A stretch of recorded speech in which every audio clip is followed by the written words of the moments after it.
তো guys good morning. আজি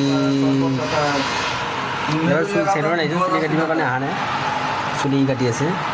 তো ইয়াতে মই এটা কথা ক'ব বিচাৰোঁ, কালি মানে এটা বম বেলেগ এক্সিডেণ্ট হৈ গ'ল। এক্সিডেণ্ট এনে মেক্সিমেলি কি গাড়ী লগত হৈ যায় বা কিবা লগত হৈ যায়, কালি মানুহ এক্সিডেণ্ট হৈ গ'ল। তো কামত আছিলোঁ, কামত থাকোঁতে আমি দেখা নাছিলোঁ কি পিছত গম পালোঁ যে এক্সিডেণ্ট হৈছে। বাট ৰাতি 11টামানত CCTV কেমেৰা যিটো ফটেজ ওলালোঁ, ফটেজত গম পালোঁ যে এক্সিডেণ্টটো কেনেকুৱা হৈছে। তো আপোনালোকক মই দেখাব চেষ্টা কৰিম, এই চাওক।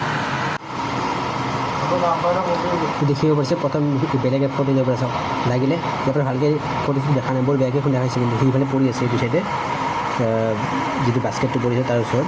এইটো ফটেজৰ পৰা চাওক কেনেকুৱা হৈছিলে একুৰেটলি, দেখিছে।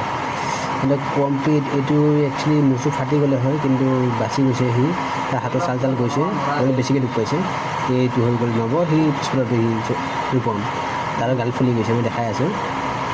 মানে কি ক'বা, বৰ বেয়াকৈ মানে বহুত বেয়া ভয়ংকৰ এক্সিডেণ্ট হ'ব পাৰিলে মানে এইটো এটা।